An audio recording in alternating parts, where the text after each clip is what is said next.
Question 12 of your number mock exam, on the non-calculated part, asks us to calculate the square of 0.5. Now, normally with square numbers, if you had a whole number, then that would be quite easy to square that. Most people don't have an issue with that, but when it becomes a decimal, it becomes just a little bit trickier. But actually, there's quite a simple way of viewing this.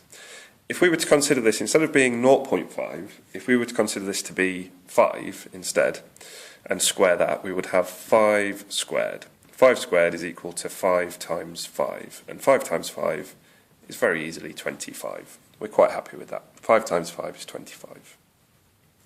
However, what we're doing is not 5 times 5, but 0.5 times 0.5. But what you'll find is when we get our final answer, this 25 will appear in it. Okay, so that will be there. All right. But the only question is, where is the decimal point going to go? Now, the way I like to do this is I like to think, well, initially I did 5 times 5, that gave me 25. What if I did 5 times 0.5? So all I've done is taken this number and shifted its decimal point from here to here instead, which gives me 0.5. And again, I can quite clearly see that that's going to be 2.5. So again, all we've done is move the decimal point from here to here. Yeah, so it's appeared there now. Now, logic suggests then, if we were to do 0.5 times 0.5, yeah, then we've moved the decimal point, we've kept this number the same, but this one now we've moved the decimal point from here to here. So we're going to move this decimal point from here to here, which is going to give us 0.25. And of course, 0.5 times 0.5 is the same as 0.5 squared, which is what the question asked us to find. So we've got 0.25, and as you can see, that original 25, those same digits have appeared here, but just in a slightly different position. Now, it may be that you find that quite easy and quite straightforward, but if you are struggling with it, this is quite a good way to go, and it'll help us with a question a little bit further on as well. Question 13 asks us to find the square root of 49. Now, hopefully by this stage in your studies, you recognise square numbers and you know what their roots are. However, it might not always be that straightforward. So the first question really is we need to think, well, what could it be? Obviously, it's got to be a number that is smaller than 49. It has to be that. And we can start thinking, well, 10 times 10, that gives us 100. So 10 is too big. So it's got to be between 0 and 10. Let's try 5. So 5 squared is the same as 5 times 5. And 5 times 5 gives us 25. So 5 is too small, isn't it? That's not going to work. Let's try 8. 8 squared, which is the same as 8 times 8. And 8 times 8 obviously gives us 64. Now 64 is bigger than 49, so that's too big. Let's pick a number in between. Let's go for 7. 7 squared, which is the same as 7 times 7. And 7 times 7 is 49. So we know then that the square root of 49 is 7.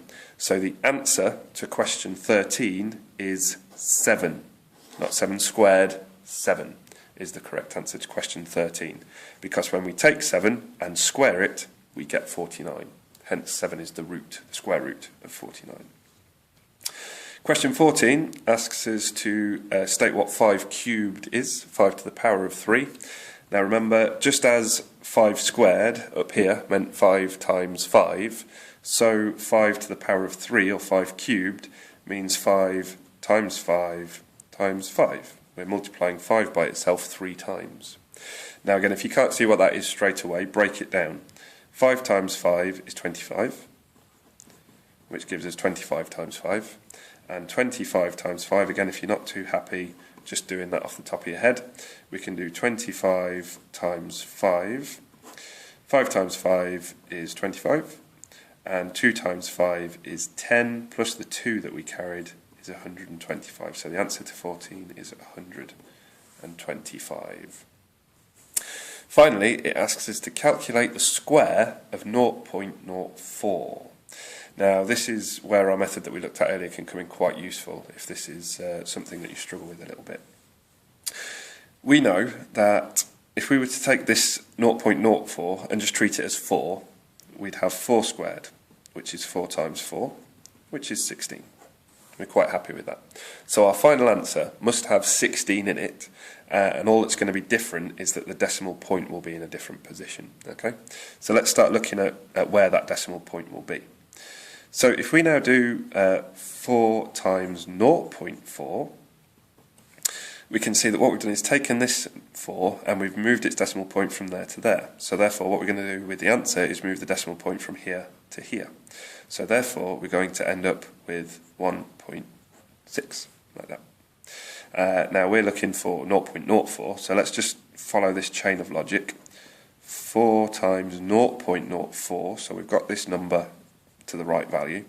So what we're going to do is we've moved the decimal point again one more position, so it's gone from there to there. So what we're going to do here is move the decimal point from here to here. So we're going to end up now with 0.16, 0.16 like that. What we're then going to do is do 0.4 times 0.04. So we've moved the decimal point from here to here on this number. We've left this number the same, but this one we've moved the decimal point from here to here. So this has become 0.016. And then finally we're just going to do this one more time. We've got 0.04 times 0.04. So we've moved the decimal point from there to there, which has now given us 0.0016. So we can see there, we've got 0.04 times 0.04, which is the equivalent of 0.04 squared. And we've got our answer of 0.0016. So the answer to question 15 is 0.0016. Notice how it's a smaller value than our original number, and that's absolutely correct. It should be a smaller value. This may seem a little bit long-winded, excuse me, but I personally think that if you don't have a calculator and if you're not comfortable squaring decimal numbers, then this actually is quite a good way of doing it, because it just builds a nice chain of logic and you can see a pattern emerging, and it's quite simple to go from step to step. So feel free to use that method.